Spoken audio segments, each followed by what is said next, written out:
All right, Ms. Scott, is 9:01. Guess we can get this meeting called to order. Welcome everyone to the RRTPO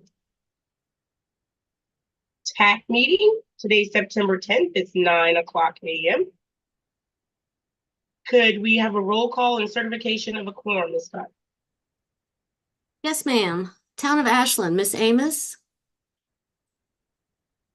Charles City County, Vice Chair Adams.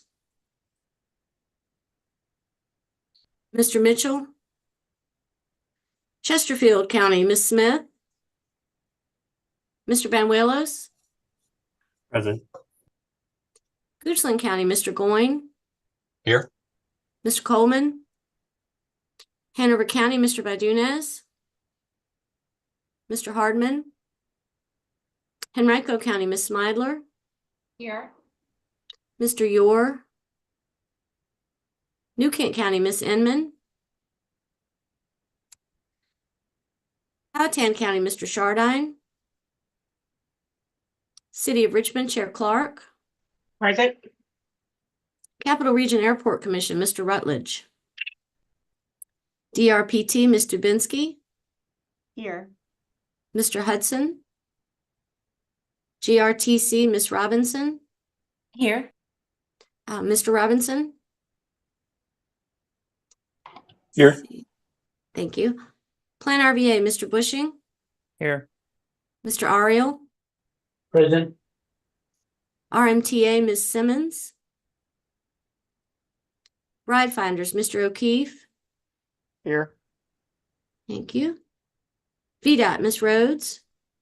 Here. Good morning. Good morning. Ms. Mueller. That concludes the roll call for attendance. We do have a quorum. Awesome. Thank you. Sorry, Madam Chair. I see two people in Amy Inman's waiting to be joined, and Martha Schickel. So Okay, I'll move back over and move Miss Inman over and mark her as present. Thank you, Sharon. All right. Do we have any consideration of amendments to the agenda? Hearing none. Item 4, approval of August 13th, 2024 TAC meeting minutes. There's an action requested. Is there approval of the minutes as presented?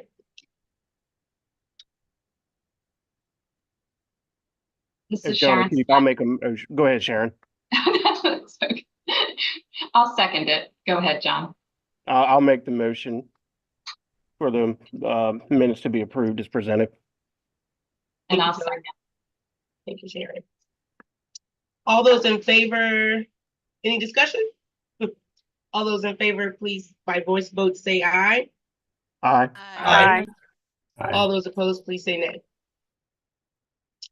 Awesome. Open public comment period.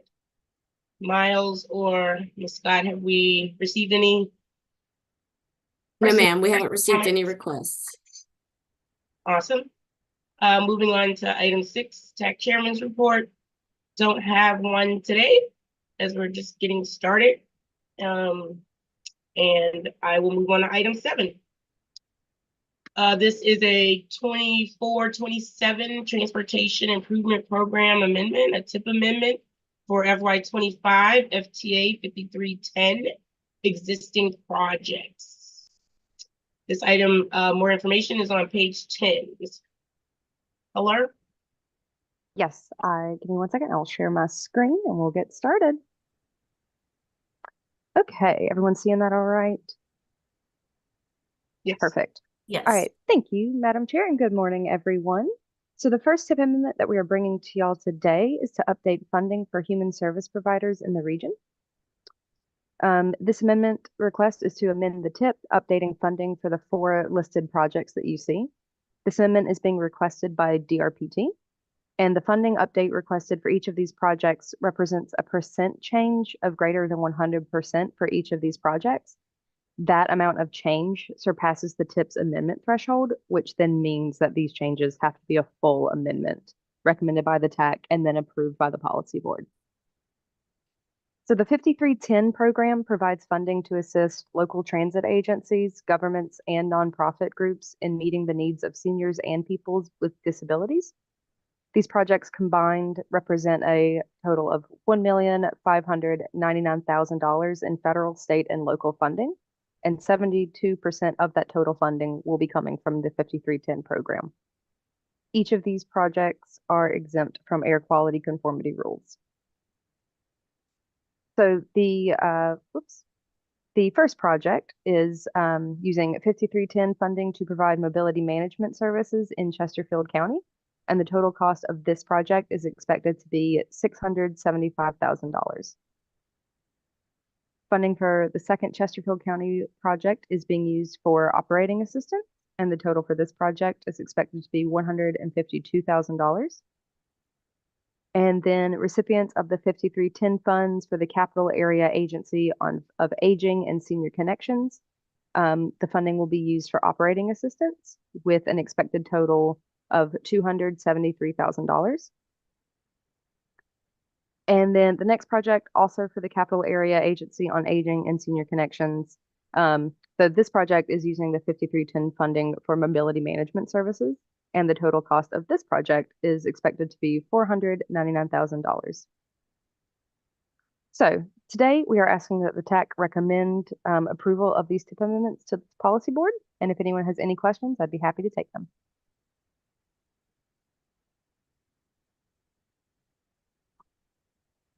Do we have any questions for Ms. Heller?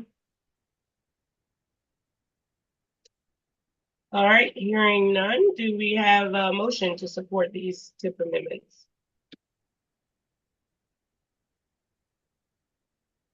So moved. Thank you, Mr. Goin. Second? Any second?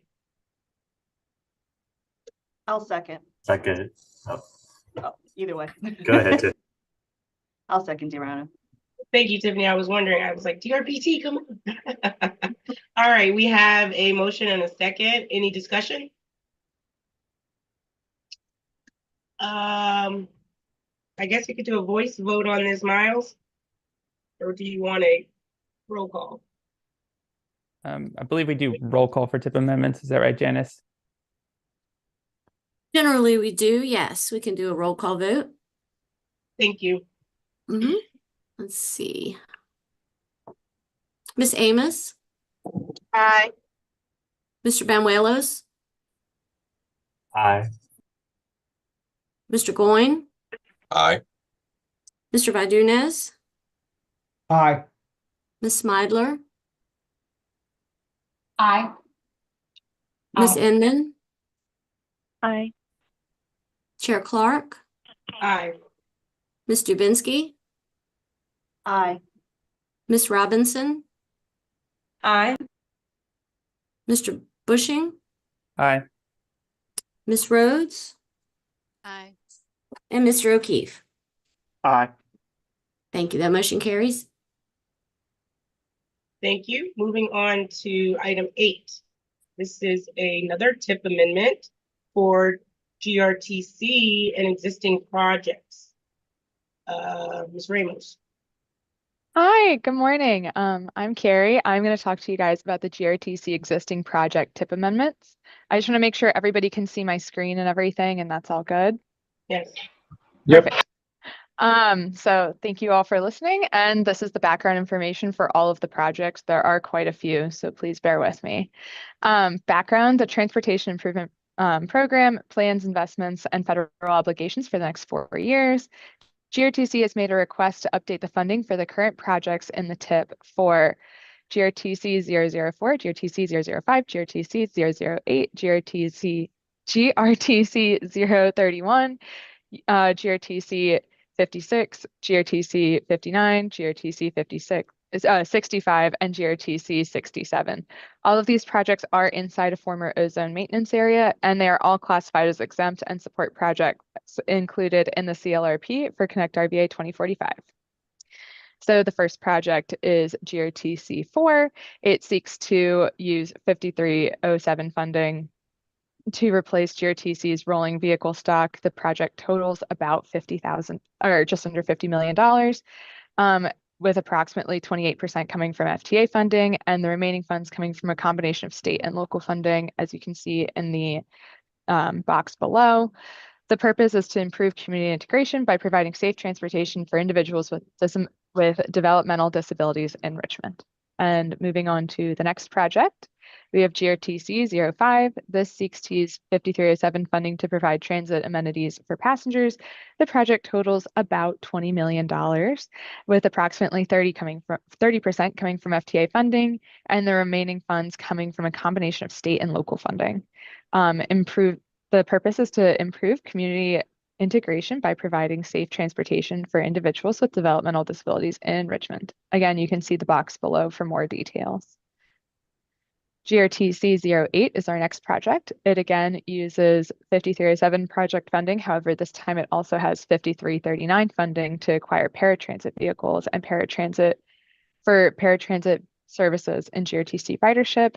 This project is again about $20 million, with approximately 30% coming from FTA funding. The remaining funds are coming from a combination of state and local funding, which again is provided in more detail below.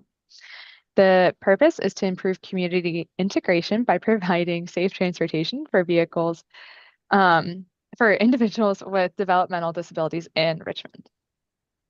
Again, we have another project, GRTC 31. This uses 5307 funding to enhance surveillance and security equipment for GRTC property. This is about $2 million. And then it's also there's funds coming from 5307. There's also funds coming from state and local funding. Again, more details are provided below. The purpose is to improve community integration by providing safe transport for individuals with developmental disabilities in Richmond. GRTC 56 again uses 5307 funding to facilitate the renovation of administrative and maintenance facilities. The project totals about $4 million, with approximately 35% coming from FTA funding. The remaining funds are coming from state and local funding. The purpose is to, again, improve community integration by providing safe transportation for individuals with disabilities in Richmond. There are, again, more details in the box below. GRTC 59, again, uses 5307 funding to facilitate non-fixed ADA route paratransit vehicles. The project totals about $6,500,000, or $500,000, my bad, and approximately 80% coming from FTA funding and the remaining funds coming from local funding and some state funding. It hopes to improve community integration by providing safe transportation for individuals with developmental disabilities in Richmond. There are, again, more details below. GRTC 65 uses 5307 funding to obtain articulated vehicles. The project totals about $20 million, with approximately about 28% coming from FTA funding and the remaining funds coming from a combination of state and local funding. Again, we are hoping to improve community integration by providing safe transportation for individuals with disabilities in Richmond. There is, again, more details in the table below. And I believe this is our last project, so thank you all for bearing with me. GRTC 67 uses 5307 funding for planning consultation services. This project totals about $9 million, with approximately 36% coming from FTA funding. The remaining funds are coming from a combination of state and local funding. The purpose is to improve community integration by providing safe transportation for individuals with developmental disabilities in Richmond. And again, there are more details in the table below. Overall, we hope that the requested action is that TAC should recommend approval of the proposed TIP amendment as requested by GRTC. Thank you all so much for listening. If there are any comments, questions, or concerns, or you want me to go back to a table, please let me know. Thanks, Carrie.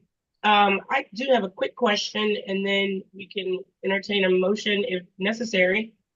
Are all of these items currently in GRTC's capital plan?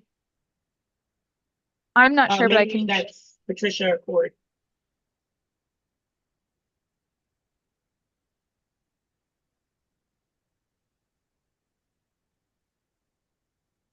Hey, Dorana. I guess while Trisha or Corey go on off mute, they've already conferred with us at DRPT about both these existing as well as the new projects that will be presented in the next item.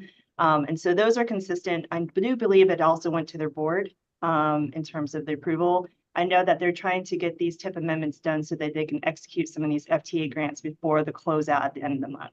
So if there's any reassurance, we have vetted through that from DRPT.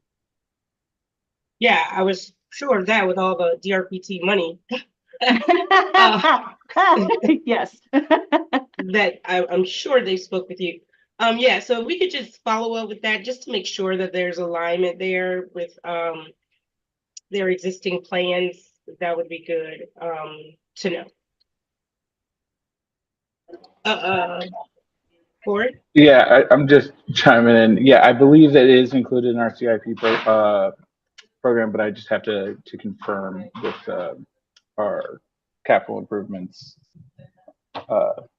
Okay, just send me department an and make email sure. or send them to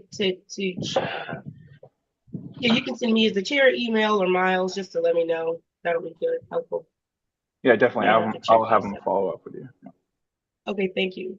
So we have these projects being asked for a recommendation from the TAC.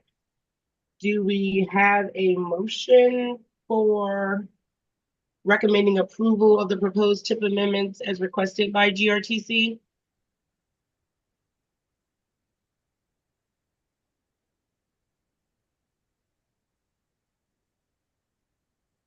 Not everyone. I'll recommend approval of the TIP amendments as recommended. I'll Thank you, Ms. second. Scott. That's Ms. Amos. Sounds like Joe, you have our second. Yes. All right, Okay. it's been motion and second, properly second. Can we do a roll call vote, please? Yes, ma'am. Miss Amos. Aye. Mr. Banuelos. Aye. Mr. Goin. Aye. Mr. Vadunez. Aye. Miss Smidler. Aye. Miss Inman. Aye. Chair Clark. Aye. Miss Dubinsky. Aye. Miss Robinson. Miss Robinson. I believe she's away from her computer. Mr. Robinson, would you? I'll fill in. vote Yes, to vote aye. for. Thank you. Mr. Bushing. Aye. Miss Rhodes. Aye. Mr. O'Keefe. Aye. Thank you. That motion carries. Thank you. Moving on to our next agenda item. This is TIP amendment for GRTC new projects. Ms. Helen. There we go. Now I'm unmuted. Okay. All right. So thank you again. The final TIP amendment that we're bringing you today is to add 3 new GRTC projects to our TIP. So as previously stated, this amendment is being requested by GRTC, and these projects require that the TIP be amended due to the fact that they are new projects with new funds being added. So GRTC was awarded 5307 funding to facilitate these 3 projects. The 5307 funding program provides funding to public transit systems in large urban areas for capital planning job access programs and some operating expenses such as ADA, paratransit, and preventative maintenance. So these projects combined represent $15,700,000 in federal, state, and local funding. The first 2 projects, GRTC 037 and 054, are both exempt from air quality conforming rules. However, the third project, GRTC 062, is non-exempt, but it is non-exempt and currently not included in the FY 24-27 TIP. However, since this is not considered a regionally significant project, it does not require a new conformity determination.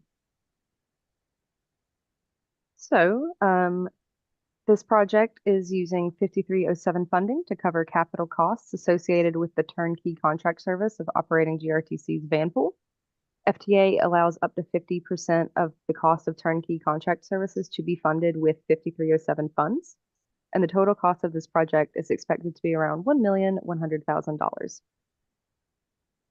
This project is using the 5307 funding to cover the cost of renovating GRTC's yards and shops.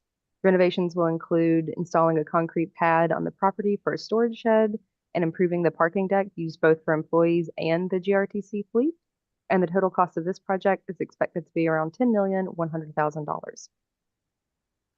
And then our last but not least project, the GRTC 062 plans on using 6307 funds to plan and design a new park and ride lot. So funding will be used for costs associated with the National Environmental Policy Act review and the 100% design. The total cost of this project is expected to be around $4,500,000. And again, today we're asking that the TAC recommend the approval of these TIP amendments to the policy board. And if there are any questions, I would be happy to have them. Thank you. Do you have any additional questions and or a motion for recommendation of approval? This is JJ. I might have missed it, but where's the park and ride lot? I believe it's out in Henrico, but I can certainly double check on that and get it back to you. Yeah, I was just curious. Yeah, I can absolutely get that to you. Miles? Oh, Miles. Yes, it is. It's in Henrico. It's the new expected terminus of the Pulse extension westward.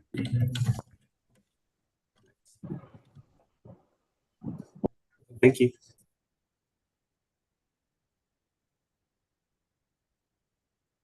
All right, we need a motion for recommendation of approval. Sharon Smidler, I make a motion for approval. I'll Thank you. Thank you, Joe.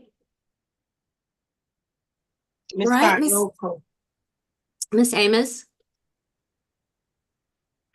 Aye. Mr. Goin, Aye. Mr. Banuelos, Aye. Mr. Vadunez, Aye. Miss Smidler, Aye. Miss Inman, Aye. Chair Clark, Aye. Miss Dubinsky, Aye. Miss Robinson. Aye. Mr. Bushing, Aye. Miss Rhodes, Aye. Mr. O'Keefe. Aye. Thank you. That motion carries. Thank you. Moving on to item 10, rural transportation analysis update. Mr. Busher.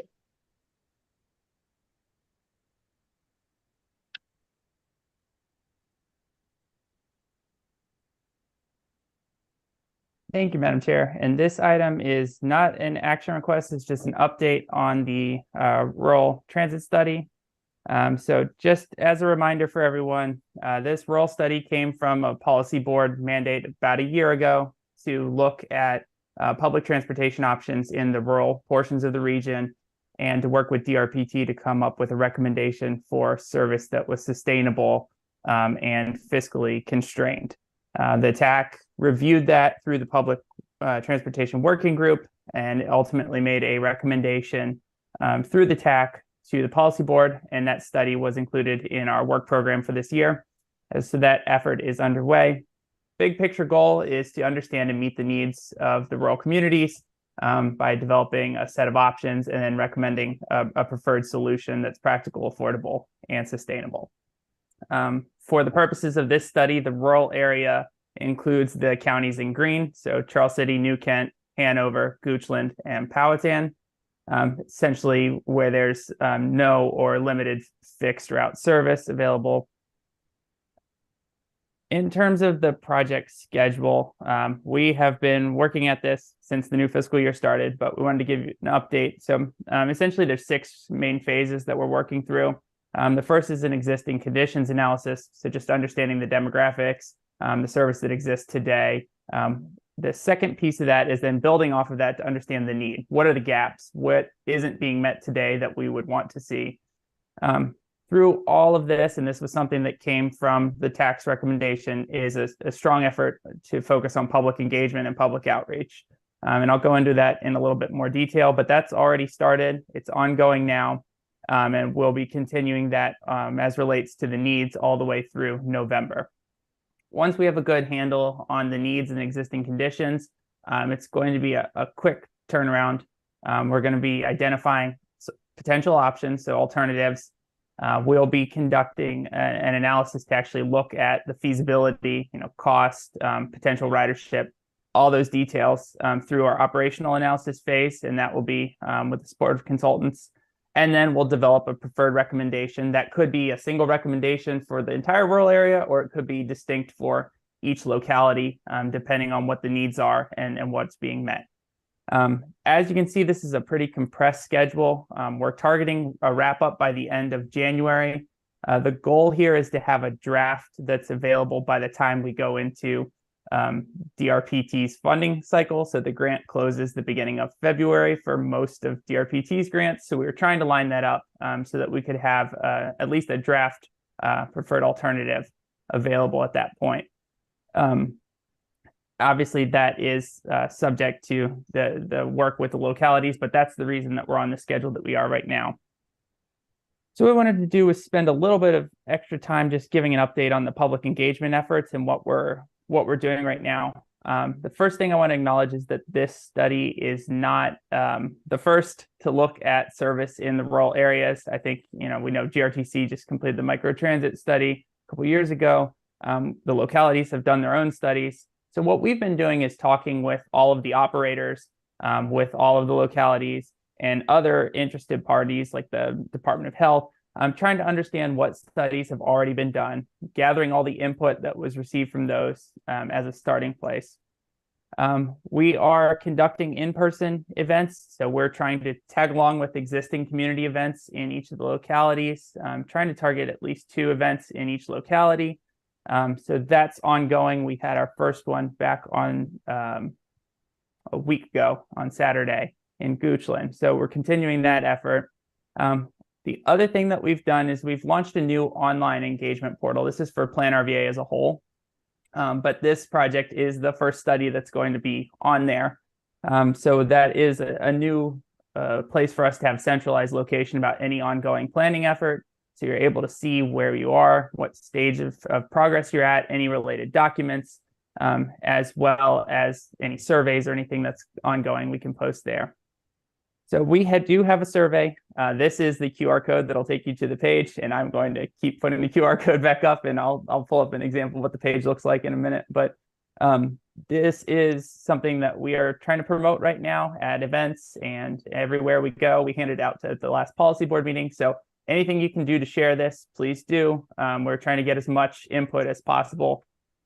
So far, as of last week, we had 140 surveys completed and 460 unique site visitors. We're essentially a week's worth of promoting it. So we really need to get more out there, but we're trying to continue to collect input through November for this survey. Just a quick idea of where we're receiving responses right now. The majority of our respondents are kind of in that middle age, 45 to 65 demographic. And we're seeing a strong response in Powhatan, but not as much from Charles City and New Kent yet. So if we can help to get the message out on the other end of the region, that would be very helpful. But yeah, surprisingly, a lot of comments have come in from Powhatan County already. So that's sort of where we are on the engagement efforts. What I really wanted to do was then actually be able to show you the engagement page so you guys can see what you're promoting. Let me stop this share and pull it up really quickly.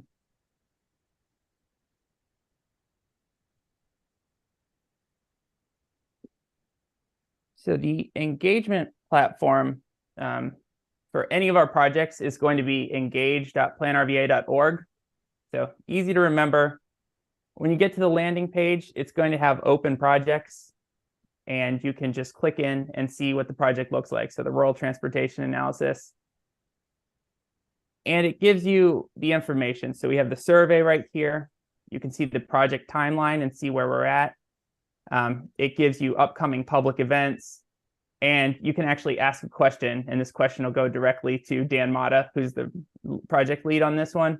And then you can get an answer back. So it's just all in one place for any information you need. And we'll be able to also do any other project on here as well. So it just makes things a whole lot easier for everyone to come figure out what we're working on here at Plan RVA.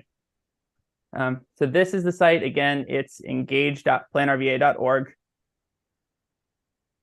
And that's really everything that I had about the rural study. If you have questions about the details and the timeline, as I mentioned, Dan Mata is the manager for this project, so he will be the best point of contact. I'm happy to answer anything more general right now. So, thank you, Madam Chair.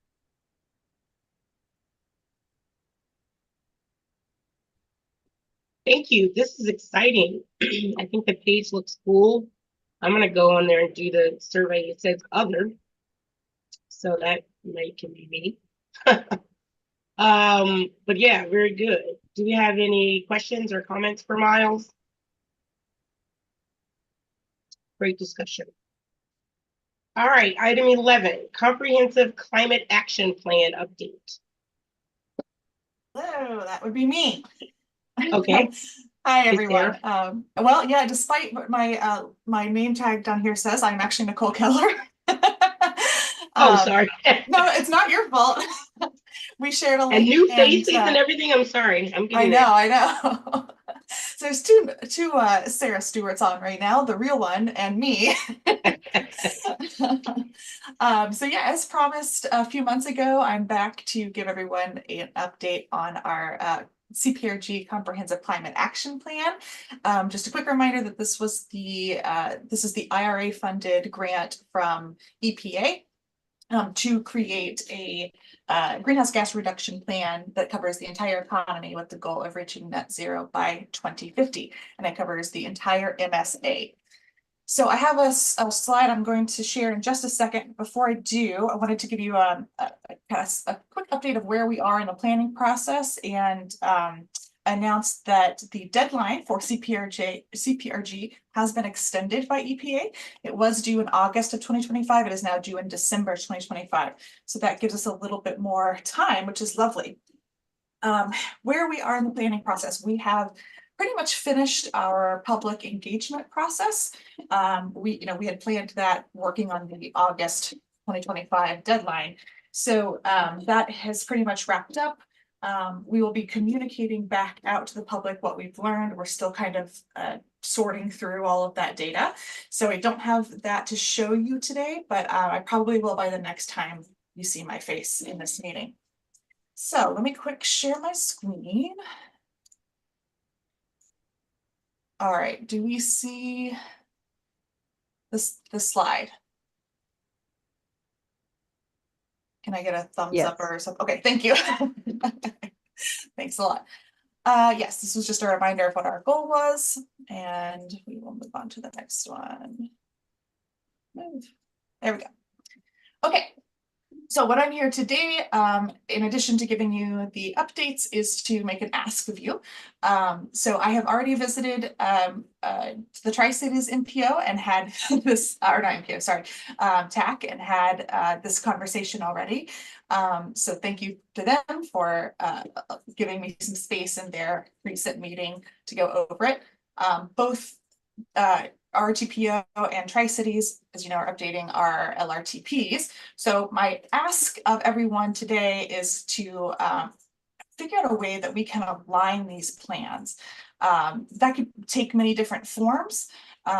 What my kind of, I guess, minimum ask might be is to include something in the upcoming LRTP that acknowledges that the CCAP or the Climate Action Plan exists and what the goal is, which is net zero by 2050 as required by Virginia Code and federal commitments.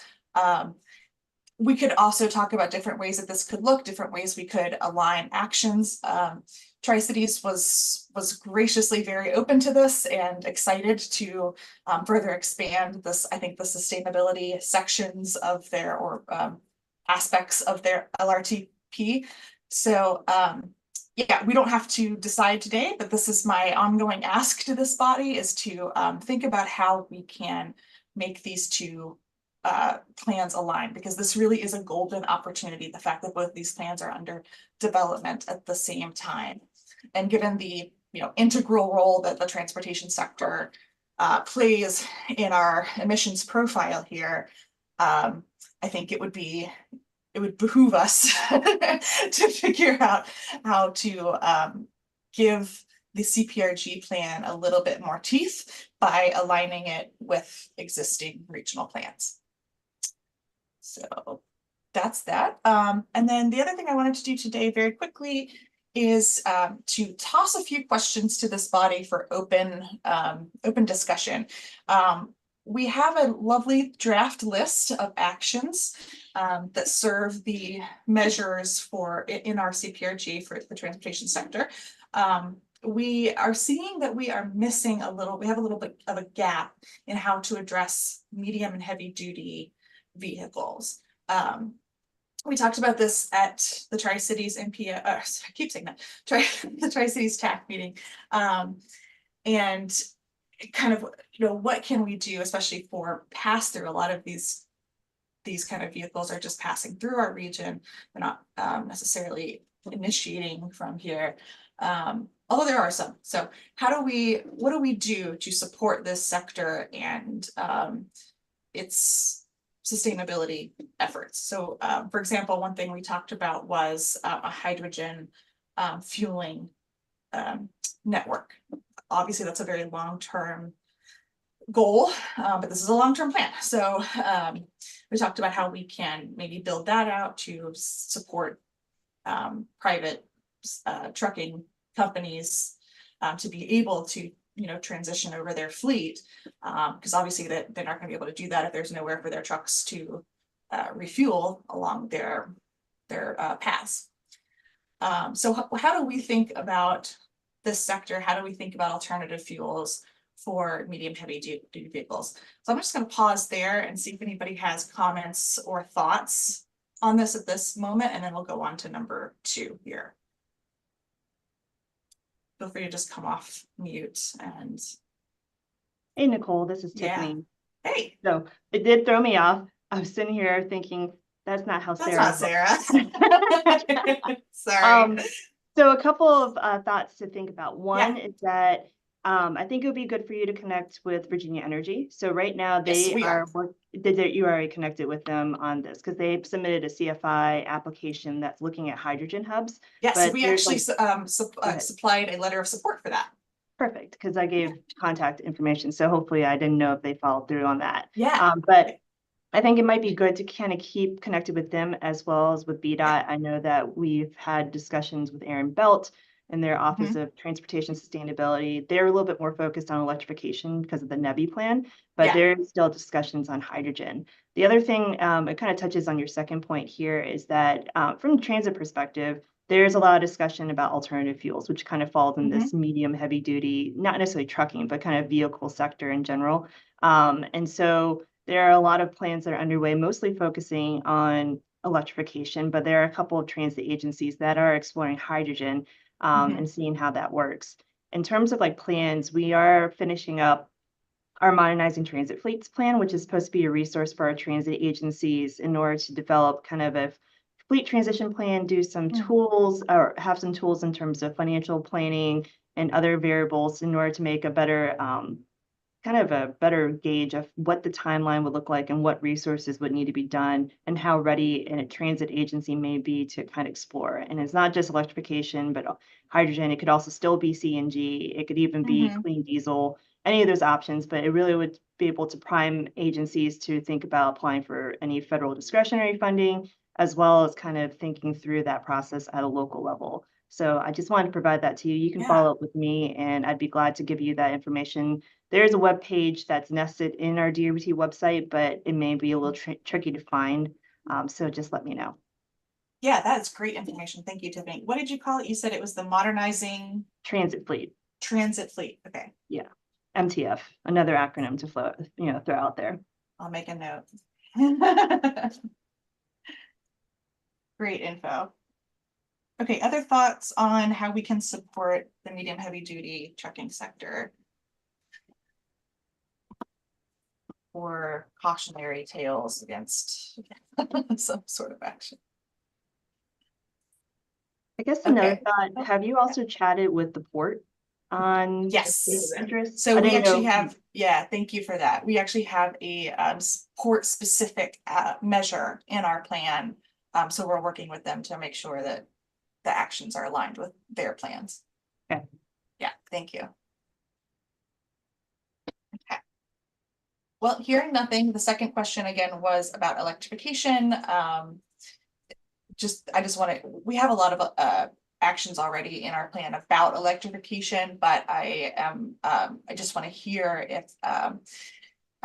if there are plans in your region that you think we should know about, so that we can include them in our plan, or I don't know, any new ideas for what we should be exploring, and specifically, what barriers do you see in your locality or your area for electrification? Because identifying those barriers is kind of the first step in creating an action that is actually going to get us to GHG reduction.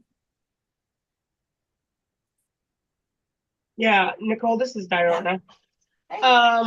Yeah, the city, of course, we have RVA 2050, which is our sustainability plan. And then we've taken it further. A part of Richmond Connects, we did an EV needs analysis.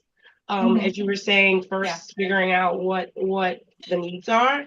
Yeah. And then we currently have a draft EV action plan going out for public review. And so we would definitely could share those, as well as I'll get you the draft plan over to your in the EV analysis over to your box. That would be awesome. We've also done we've applied with that analysis CFI grant in the second round that they called, and hoping that we get some funds, being that there were lots more funds available.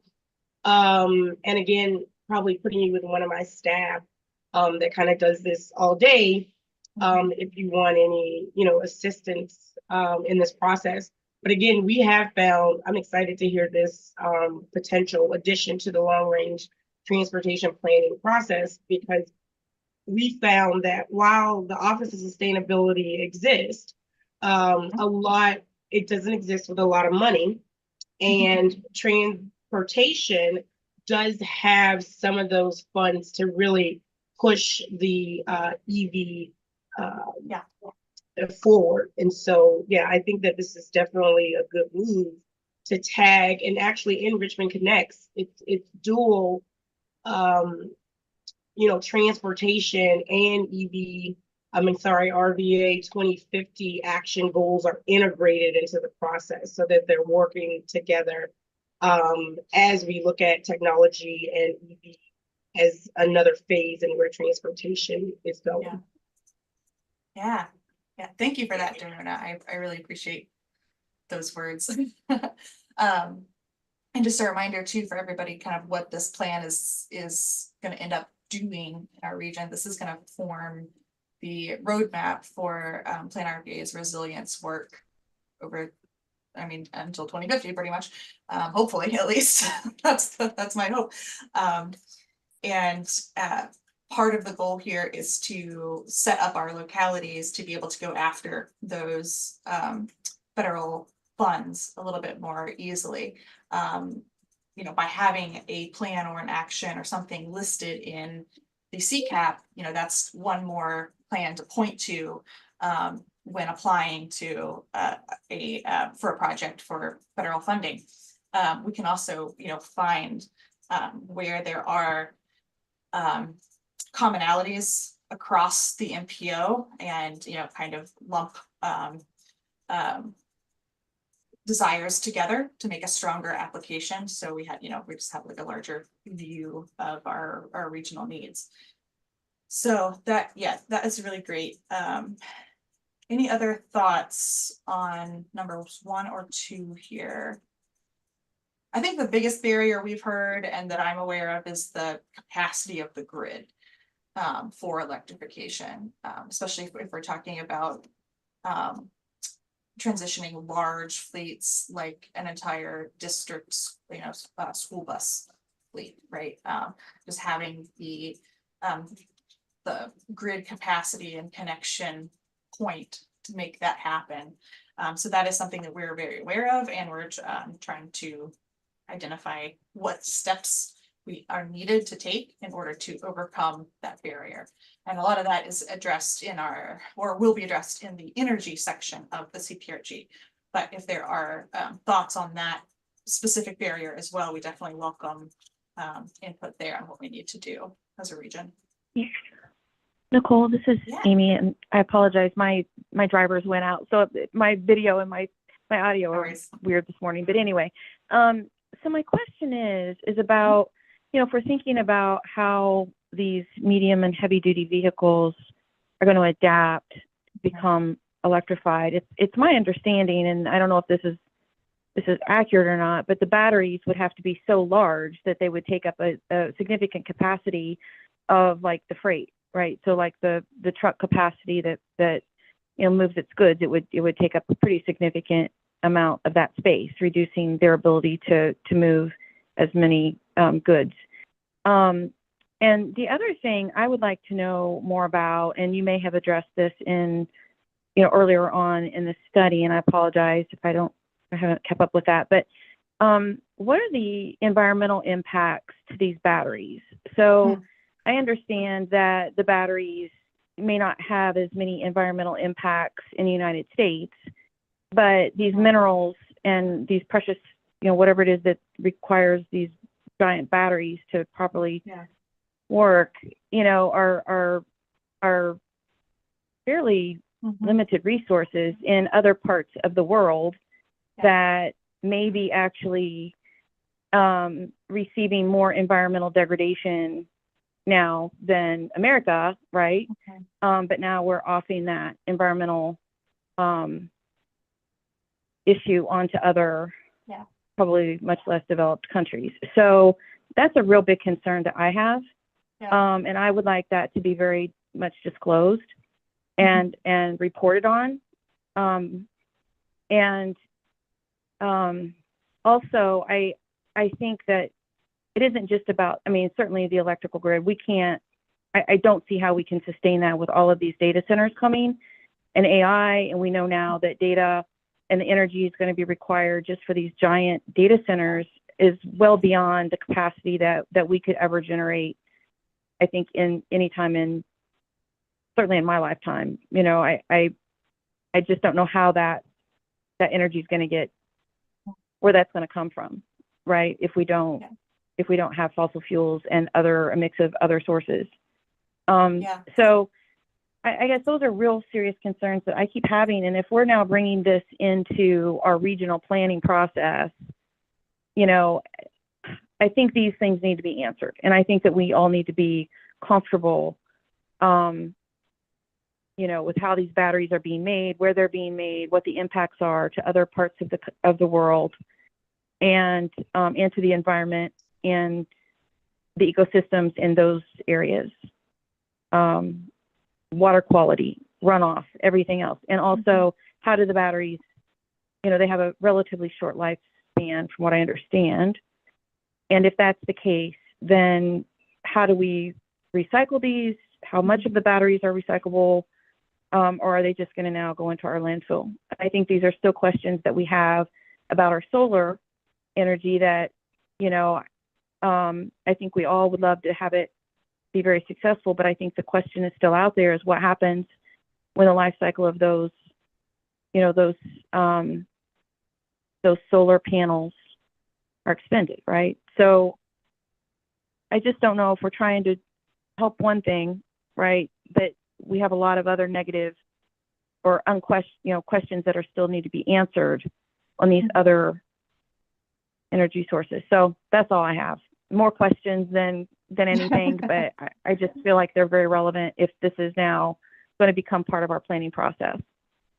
Yeah, thank you for calling those out, Amy. I appreciate that, especially the point about pushing off the environmental impacts onto other communities. And I don't think we have answers to any of those questions yet. I think that's part of our challenge, is to call those out and be thinking about them and figuring out what do we need to do to kind of prevent those externalities. I'm not an expert in especially medium heavy duty vehicle batteries at all. So I don't know about your question, the first question you had about the capacity, the size of them. I mean, the ones I've seen don't like the EV trucks that I've seen, and I've only seen them online. I've not seen them in real life yet. They haven't had a diminished capacity because the battery just takes the place of the ICE engine in the front. I don't know what honestly a hydrogen fueled truck looks like either. I can't imagine that it would have a largely diminished capacity with just a different fuel source, but I don't know. These are excellent questions. As for the Nicole, I have a hand up, Patricia. Oh yeah, thanks. Hi, thank you, Madam Chair. I just wanted to mention that GRTC does have a zero emission bus transition plan that I'd be happy to share with you. Yes, please. We also just purchased 5 electric vans that are going to be used for our Link microtransit service. They're on property, but they are not they don't have tags, the wraps, they have not been tested yet. So we're very new in that process, but we'd be happy to keep you posted. Great, I will follow up with you then. That is excellent. Great. All right, do we get to the electrification plan? Yeah.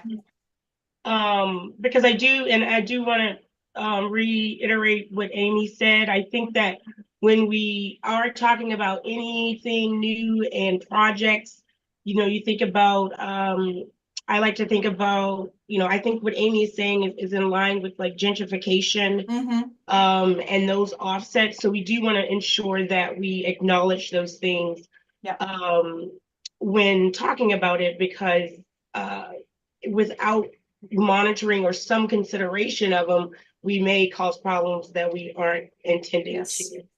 Definitely. So thank you, Amy, for that, and Patricia for the additional things for GRTC. I think those would be helpful tools. I've emailed my staff to get you those documents as well. Yeah. We were doing good on time. Nicole, will welcome you back to our next meeting, maybe after you receive some of the items, and maybe you can further push for. Yeah, this is actually all I needed today, so this has been great. Thank you for the time you allowed me. I do have a draft list of all of the actions that we've collected so far that I can distribute via Janice for everyone to review on their own time, and then next time I'm around we can talk about it. So that's all for me, and thank you so much. Thank you. Awesome. So we're going to move on to item 12, Transportation Agency updates. Ms. Dubinsky, you're up first. Thank you so much. Do not have anything major updates for today. I just want to note that we just launched our newest campaign. It's called Connects Community. I always get it wrong. Connects Communities Initiative, and this is supposed to enhance and promote benefits of local transit agencies across Virginia.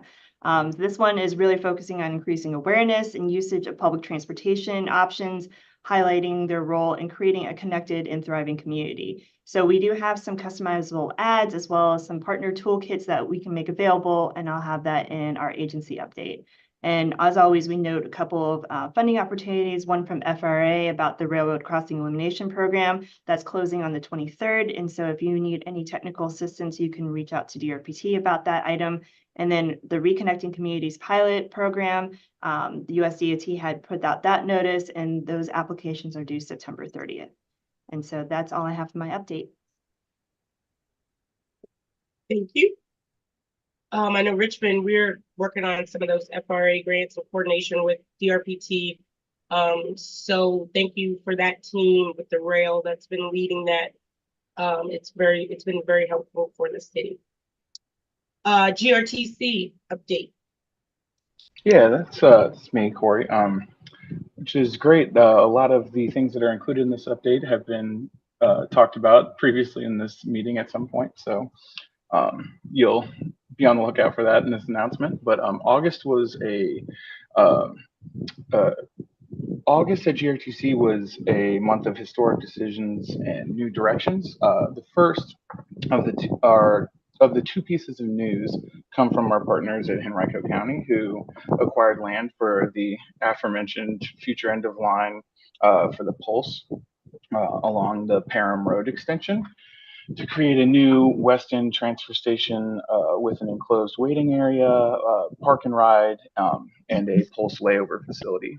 The second came from our GRTC Board of Directors, who voted unanimously to officially designate Site 9, formerly the home of the Public Safety Building downtown, as the future home for GRTC's downtown transfer station and mixed-use development. Both projects have considerable work ahead of them, but these announcements are huge steps forward for advancing transit access across the Richmond region. Also, in August, GRTC announced a series of new safety initiatives, including partnering with VCU to put unarmed safety ambassadors on the Pulse and the Route 5, as well as internal plans to reform the safety department and add new personnel and programming to improve the passenger experience on other non-VCU routes as well. GRTC operations staff also visited ZebCon to learn more about zero emissions buses and advance towards a cleaner and greener fleet. And our Link microtransit service put in new minivans into service and accepted delivery of new Ford e-transit vans as well, which once fully configured will be GRTC's first battery electric revenue vehicles since the 1990s. And yeah, that concludes my agency update, and I can take any questions if anyone has any. Exciting, thank you. We have ride finders, Mr. O'Keefe. Yes, ma'am. Thank you. As Corey said, August was a busy month for ride finders as well. We met with the director of the Great Expectations program at Reynolds Community College, and we have scheduled some transportation fairs at their downtown campus as well as their Parham Road campus coming up this week. We also attended a lot of events. I attended the ACT TDM conference in Denver, Colorado. We also attended and manned tables at the On the Square event in downtown Richmond, as well as the August 6th Richmond Flying Squirrels baseball game for the Tri-Cities night at the Diamond, and attended the conference on minority transportation Richmond chapter meeting as well. We've signed and sent the representation letter to conclude the yearly audit conducted by Brown Edwards, as well as received the Ride Finders report and given to the Board of Directors the Ride Finders financial report as well from Brown Edwards. We created a back to school sustainability edition illustration graphic which featured carpooling, walking, and riding the school bus, buying eco-friendly school supplies and reducing paper usage to make school year more sustainable. And we're continuing to work with DRPT and Agile to revise our program guidelines for our next iteration of the Kickstart Your Carpool program that should be coming out soon. And with that, Madam Chair, I'd be glad to answer any questions. Thank you, John. Thank you. Yes, ma'am. Any questions? Last but not least, Vida. Good morning, everybody. So my first update is Smart Scale. We are closing out SUPs. Applicant deadlines for SUPs approval will be September, I can't remember, 16th. Yes, it's September 16th. Many of you have already gotten in there and approved them. As part of validation, in some cases, we have had to revise SUPs. So if you have approved your SUPs, it may be unapproved. And so please double check and see in the portal just to make sure everything's locked down prior to the 16th. Thank you all for your review and your work on that. Also, if you have concurrence alerts that are pending, many of them have to do with getting the features of the application updated so that the features and the SUPs mesh. Also, we've been doing some updated last minute sketch reviews, those sorts of things. So please try and get those concurrence alerts closed out as soon as possible. So thank you again for your work on that. Once we close out the SUPS review, we're going to move into estimate discussions. So more to come on that.